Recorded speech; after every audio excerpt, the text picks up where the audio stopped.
नमस्कार, मैं हूं प्रोफेसर राजेंद्र प्रसाद पांडे। आज की चर्चा का विषय है अनुवाद चिंतक Itamar Even Zohar. Today we are going to discuss about translation theorist Itamar Even Zohar. तो आज की चर्चा के प्रमुख बिंदु हैं अनुवाद की बहुव्यवस्था का सिद्धांत, पॉलीसिस्टम थियरी ऑफ ट्रांसलेशन, साहित्यिक इतिहास में अनुवाद की अवस्था, position of translation in literary history, बहुव्यवस्था और केंद्र परिधि का संबंध, polysystem theory and centre and periphery relationships, बहुव्यवस्था के भीतर गत्यात्मकता, dynamics within the polysystem और vacuum, engage, weakness, translated literature in translation, यानी साहित्य में शून्यता, कमजोरी की अवस्था, प्रस्थान बिंदु, टर्निंग पॉइंट और अनुदित साहित्य। तो इन बिंदुओं पर हम चर्चा करेंगे।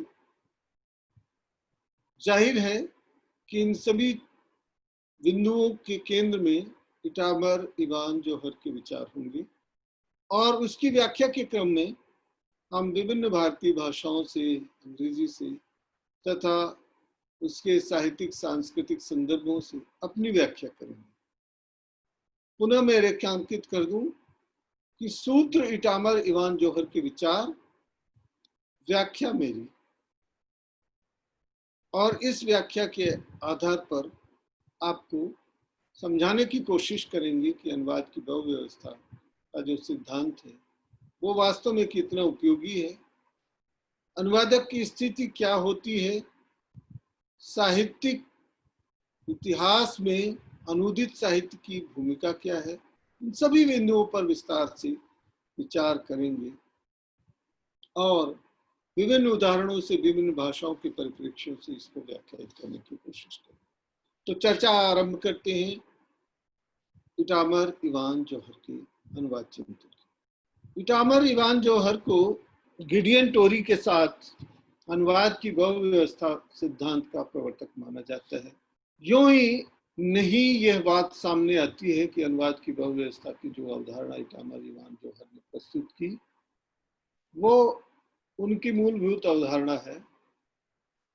इस पर चर्चाएं होती रही हैं और गिडियन टोरी का भी योगदान इसमें है, लेकिन जितने विस्तार से हमारे यहाँ भारतीय चिंतन की बात करें तो भारतीय संदर्भ में गणेश देवी जी ने भी मुद्दे को उठाया है। अन्य लोग भी समय समय पर इस बात को रखते रहे हैं कि अनुदित साहित्य जिसे हम कहते हैं उसके साहित्यिक इतिहास की दृष्टि से लिटरेरी हिस्टोरियोग्राफी में, साहित्य इतिहास लेखन में क्या अवस्था है। ऐसा देखा जाता है कि किसी भी साहित्य लेखन में, इतिहास लेखन में अनुदित साहित्य की भूमिका बहुत धुंधली सी दिखाई देती है। तो इस संदर्भ में जो चर्चाएं हुई बहुत रोचक हैं, विचार उत्तेजक हैं और नई व्याख्या की मांग करते हैं। हम समझने की कोशिश करेंगे विभिन्न उदाहरणों के माध्यम से और इसको रोचक बनाने की कोशिश करेंगे। हम ये भी बताएंगे कि कैसे आपके लिए ये उपयोगी हो सकता है विषय, चाहे अनुवाद से सीधे जुड़े हुए आप हो या नहीं। तो चर्चा आरंभ करते हैं पॉलीसिस्टम थियरी ऑफ ट्रांसलेशन। अब पॉलीसिस्टम का मतलब कि एक सिस्टम नहीं, एक से अधिक व्यवस्था है। अब पॉलीसिस्टम क्यों होता है? क्योंकि जब एक से अधिक, when there are number of layers, it is my interpretation, I am not quoting Itamar Even Zohar, हम उनका उदाहरण नहीं दे रहे हैं, हमारी व्याख्या है कि जब एक से अधिक व्यवस्था होती है तब एक से अधिक जब व्यवस्थाएं होती हैं, इसलिए उसमें किसी एक व्यवस्था के मानक के आधार पर कार्य नहीं संभव। तो पहली बात ये कि एक से अधिक व्यवस्थाएं, यानी एक फार्मूले के आधार पर किसी निष्कर्ष पर नहीं पहुंच सकते, यानी एक ही निष्कर्ष, एक ही मानक नहीं होगा किसी के मापन पर। व्यवस्थाएं जब एकाधिक हैं तो पॉली सिस्टम तो इसीलिए हुआ ना, बहुव्यवस्था से। बहुव्यवस्था क्या होती है? बहुव्यवस्था ये होती है कि अनेक साहित्य, समाज, राजनीति अपने अपने कोणों से देखा जाता है, समझा जाता है, उसका विश्लेषण किया जाता है। किसी एक विचारधारा का जिस तरह से आधिपत्य नहीं होता है, उसी तरह से साहित्य, अनुवाद, भाषा विज्ञान, इसके संदर्भ में अगर हम व्याख्या करें तो किसी एक निष्कर्ष पर हम नहीं पहुंच सकते हैं कि जिसके आधार पर हम कहें कि यही व्यवस्था सर्वोत्तम। तो फिर क्या होता है कि इसके बीच में एक तरह का डायकोटमी होती है, आदान प्रदान होता है, कभी साहचर्य होता है, कभी विरोध होता है, और इस पूरी प्रक्रिया में एकाधिक व्यवस्थाएं बनती हैं। तो ये जो पॉली सिस्टम थियरी है वो इसी को ध्यान में रख करके अपने कार्य संपादित कर। उनका एक लेख है, बहुचर्चित लेख है, position of translated literature with in the literary poly system. इस पर वो बल देते हैं। उस लेख में कहते हैं कि जो अनुदित साहित्य है उसकी साहित्यिक इतिहास में क्या हैसियत है, क्या पोजिशनिंग है, इसको समझने की जरूरत है। फिर वो किस निष्कर्ष पर पहुंचा जा सकता है? इस निष्कर्ष पर पहुंचा जा सकता है कि अनुदित साहित्य या तो केंद्र में रहेगा या परिधि में आ जाएगा। लेकिन ये हाइपोथेसिस, ये जो मत है या प्राकल्पना है, इसका अर्थ यह नहीं है कि इसमें एक या दूसरी अवस्था ही हमेशा केंद्र परिधि में रहेगी, तीसरी अवस्थाएं भी आ सकती। कुछ उदाहरणों से हम इसको समझने की कोशिश करें। उदाहरण के लिए भारत के संदर्भ में देखें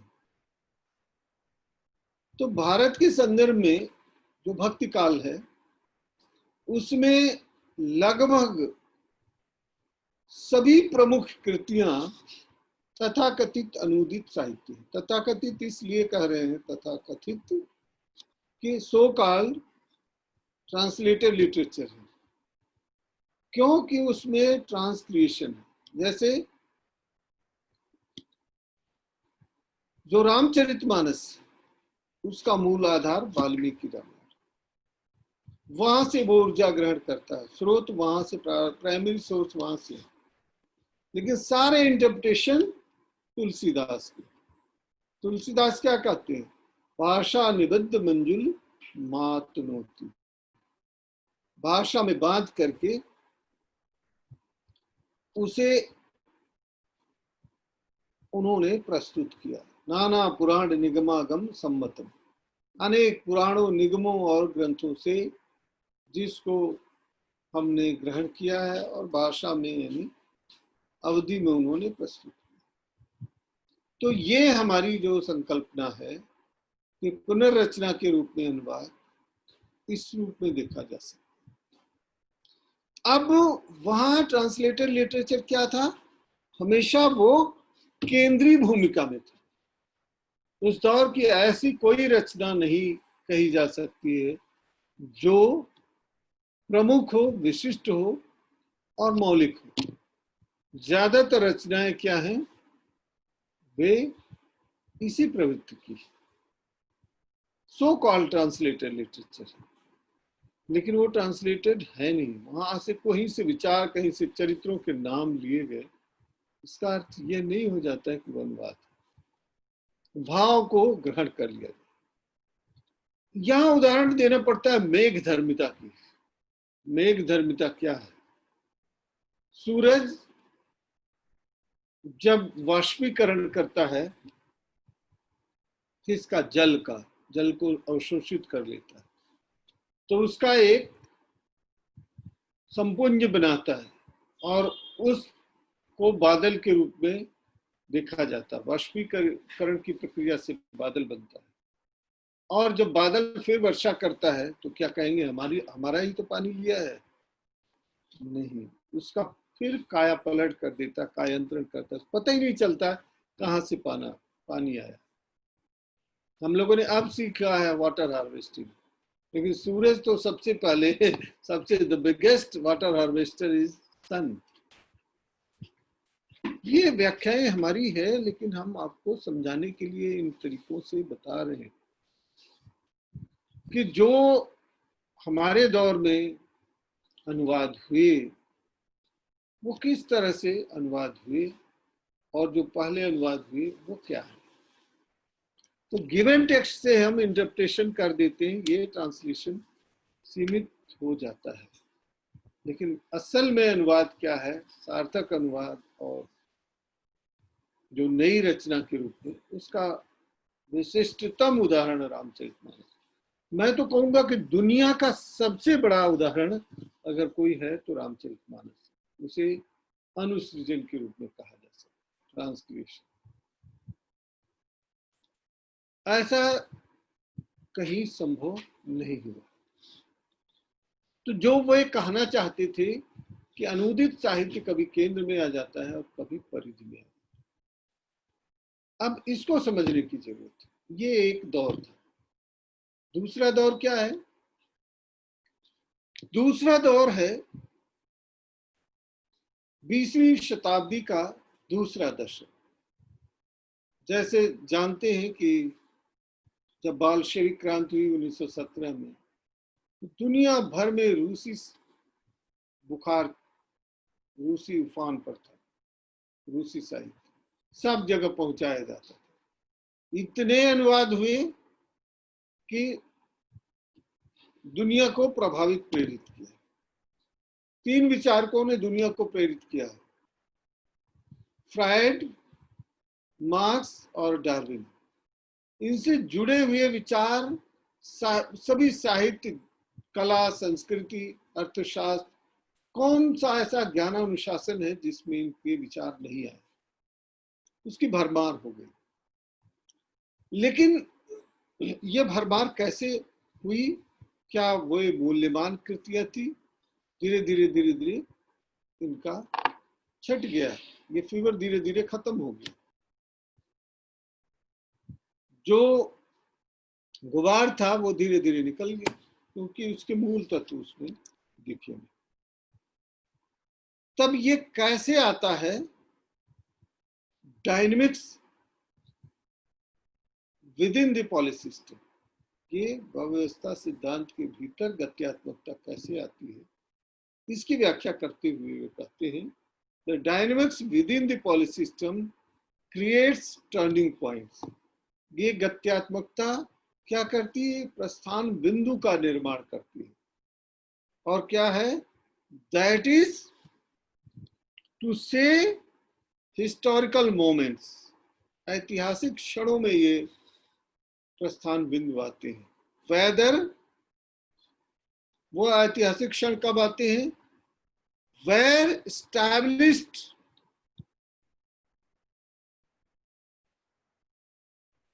models are no longer tenable for a younger generation. कैसे होता है? जो स्थापित ये dynamics within the polysystem creates turning points.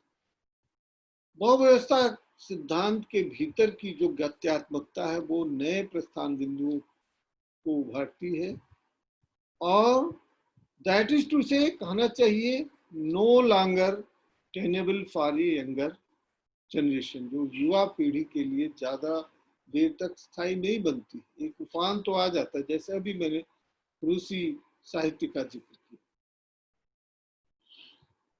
As such इसका परिणाम ये होता है, even in central literatures translator literatures में एज्यूम ए सेंट्रल पोजीशन। जो मेन लिटरेचर है उसमें भी अनुदित साहित्य की जगह प्रमुख हो जाती है। अब ये turning points young literature week ये सब है क्या?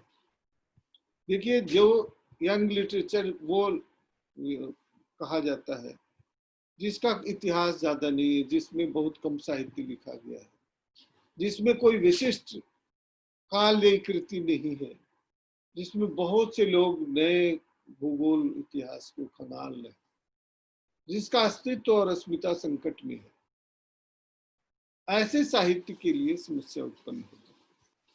फिर क्या करते हैं? तो केंद्र और परिध के बीच में ये हम आप जानते हैं भाषा विज्ञान में क्या है, भाषा और बोली के बीच में जो अंतर होता है, तो बोली जब आधिपत्य ग्रहण कर लेती है, ज्यादा चर्चित हो जाती है, वो केंद्र में आ जाती है। हिंदी के संदर्भ में दो तीन बहुत से उदाहरण, खड़ी बोली एक छोटी सी बोली थी, उसने आधिपत्य अर्जित कर दिया और वो भाषा बन गई, जबकि ब्रज भाषा, ब्रज के साथ भाषा शब्द ही जुड़ा, लेकिन वो बोली रह गई। तो कभी मध्यकाल में ब्रज भाषा और अवधी मुख्य भाषाएं थी, लेकिन आज उनकी स्थिति क्या है? परिध में आ गई। उसके सामाजिक कारण है, उसके राजनीतिक कारण है, क्योंकि परिनिष्ठित हिंदी बन गई। ऐसे दुनिया की सभी भाषाओं के साथ मैंने कुछ उदाहरण हिंदी के माध्यम से। तो ये टर्निंग पॉइंट्स कब होता है? जब कहीं सत्ता परिवर्तन होता है, जब कहीं किसी देश में स्वतंत्रता मिलती है, जब कोई देश पराधीन हो जाता है। भक्ति के उदय की व्याख्या इसी तरह से भारत में की गई। इसी तरह से जब कॉलोनियल पीरियड आया, उपनिवेशवादी शासन भारत में, तो वो एक भाषिक वर्चस्व बना। उस दौर की को हम समझने देखने की कोशिश करें तो कभी कभी अनुदित साहित्य केंद्र में हो जाता है और कभी कभी परिध में हो जाता है। एक दौर था जब अनुदित साहित्य केंद्र में आ गया था, अब धीरे धीरे नेपथ्य में चला गया। और कभी कभी ऐसा क्या होता है कि एक वैक्यूम आ जाता है, एक शून्यता आ जाती है, अच्छा साहित्य नहीं लिखा जाता। अच्छा साहित्य लिखा भी जा रहा है पर अच्छी रचनाएं नहीं है। खासतौर से 1990 और 2000 के दशक में हिंदी के रंगमंच कर्मियों की बड़ी समस्या थी। कहते कि अच्छे नाटक हिंदी में लिखे ही नहीं है, तो सभी अनुवाद करके, जैसे जो हिंदी के चर्चित नाटक थे,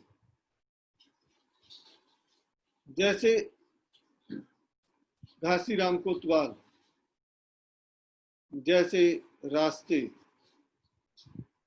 जैसे मार्शल, कोर्ट मार्शल, जैसे हिम्मत माई, ये कोई मूल हिंदी में नहीं लिखा था, ये अनुदित नाटक। क्यों?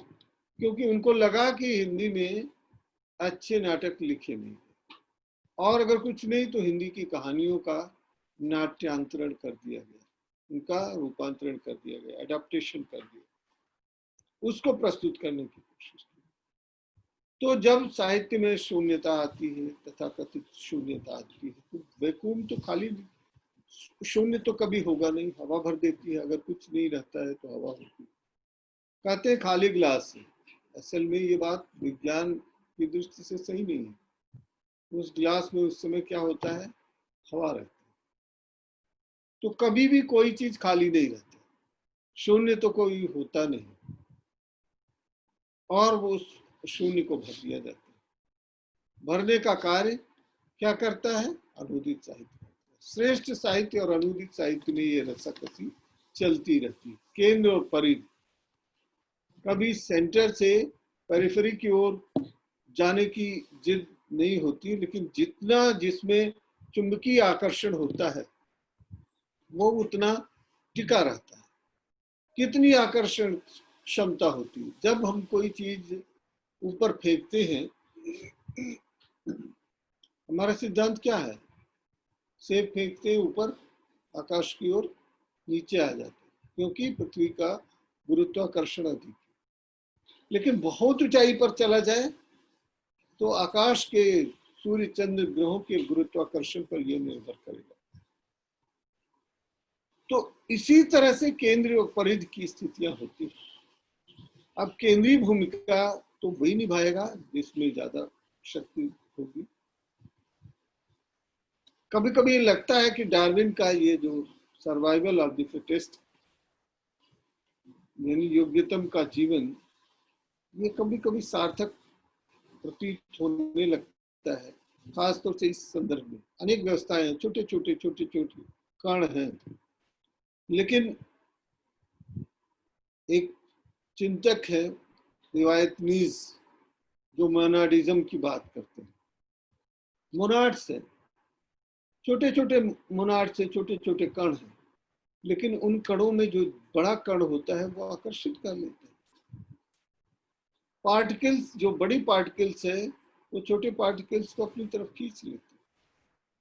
तो केंद्र परिधि की पूरी संरचना इसी बात पर। और जो महत्वपूर्ण रचनाएं हैं, श्रेष्ठ साहित्य है, अगर वो ज्यादा संख्या में होंगे तो फिर वो आकर्षित कर रहे। तो केंद्र परिधि के बीच ये चर्चा चलती है। अब सवाल ये है कि ट्रांसलेटेड लिटरेचर कितना पावरफुल होगा। मध्यकाल तो छोड़िए, हमने आपको एक और उदाहरण देना चाहा। मधुशाला हरिवंश राय बच्चन की एक तरह से अनुदित कृति, अनुसृजित कृति, उमर खयाम की रुबाइयों पर आधारित। लेकिन मैं विश्वास के साथ कह सकता हूं कि उमर खयाम की रुबाइयां अपनी जगह पर, हिंदी की रचनाशीलता में, हिंदी के इतिहास लेखन में मधुशाला का अर्थ कितना विशिष्ट है, ये समझने की जरूरत है। इसी तरह से दुर्लभ बंधु जो नाटक भारतेंदु हरिश्चंद्र ने मर्चेंट ऑफ वेनिस के नाटक का अनुवाद किया, ये हिंदी साहित्य की विलक्षण कृति बन गई। वो अनुदित साहित्य कह करके उसे हाशिए पर नहीं धकेल दिया।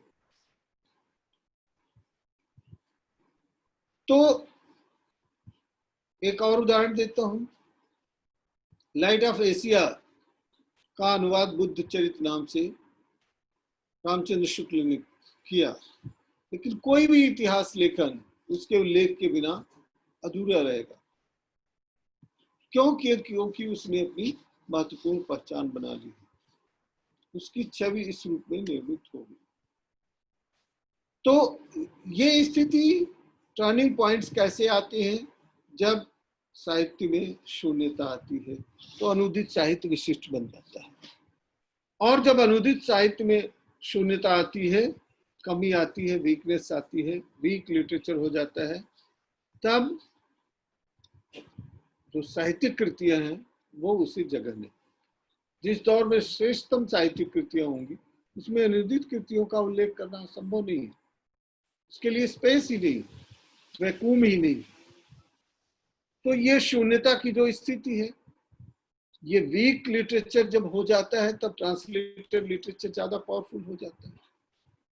इसी के साथ साथ जो यंग लिटरेचर है, यानी जिसका कि मान लीजिए हिंदी 1000 साल पुरानी, संस्कृत 5000 साल पुरानी, ग्रीक मान लीजिए 2000 साल पुरानी भाषा, लेकिन अब अगर उसमें साहित्य श्रेष्ठ साहित्य हो तो जरूर वो प्राचीन हो।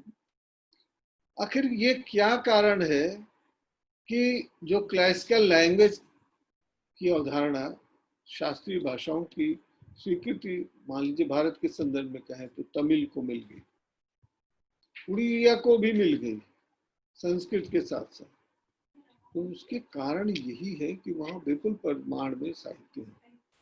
न केवल विपुलता और प्रचुरता, not only the number but the quality is also very relevant। उनकी गुणवत्ता ऐसी है कि वो विपुल परिमाण में सार्थक रचनाएं शामिल होती।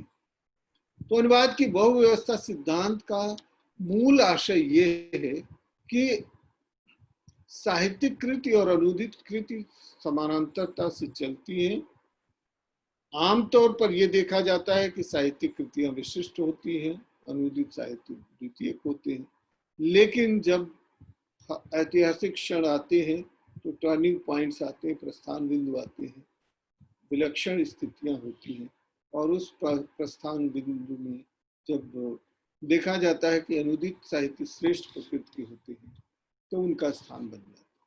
और इसी क्रम में 1920 के आसपास का जो दशक था उसमें अनुदित साहित्य खूब आया, प्रचुर मात्रा में बाजार पट गया, लेकिन श्रेष्ठ साहित्य ने उनको धीरे धीरे प्रतिस्थापित कर दिया। तो ये एक तरह की रस्साकसी चलती है केंद्र और परिधि की। कभी जो अनुदित साहित्य केंद्रीय भूमिका निभाता है और कभी जो मूल रचनाएं हैं वो केंद्रीय भूमिका निभाती है। इसलिए ये कहना उचित नहीं है कि सदैव जो मूल रचनाएं हैं वो श्रेष्ठतर होती है। कभी कभी ऐसा होता है कि अनुदित साहित्य उससे बेहतर हो जाता है, श्रेष्ठतर हो जाता है। और इसके लिए खास तौर से अनुदित साहित्य की संभावना उसमें होती है जो नई भाषाएं, जिनका जीवन अभी युवावस्था में पहुंचे, यंग लिटरेचर से, यंग लैंग्वेज से, उसमें विकास कम हुआ है, शून्यता की जहाँ स्थिति आ जाती है, अच्छी रचनाकार नहीं होती है, अच्छी रचनाएं नहीं आती। उसके साथ साथ ये भी देखना जरूरी है कि कैसे लिटरेरी हिस्टोग्राफी जब लिखी जाती है, इतिहास लेखन, साहित्यिक इतिहास लेखन किया जाता है, तब अनुदित साहित्य को जगह नहीं मिलनी चाहिए। इटामर इवान जोहर ने भी कहा, भारतीय चिंतक गणेश देवी ने। और ये सत्य सिद्ध प्रमाण के रूप में भी आया है कि श्रेष्ठ साहित्य जो है अनुदित साहित्य भी हो सकता है, हुआ है, होगा भी भविष्य। तो ये नए नजरिए से, नए दृष्टिकोण से अनुवाद को समझने की कोशिश है, अनुवाद की बहुव्यवस्था की यह अवधारणा। और जाहिर सी बात है कि अनुवाद की इस बहुव्यवस्था में अनुदित कृति विशिष्ट और अपनी प्रतिभा से ओतप्रोत होगी, तभी तो वो उसकी पहचान बनेगी, तभी तो अपनी पहचान बनाएगी। संक्षेप में हमने इटामर इवान जोहर के मंतव्य को इस रूप में प्रस्तुत करने की कोशिश की। विचार सूत्र उनके व्याख्या में भी आशा है आप लोगों को उपयोगी लगी होगी। धन्यवाद।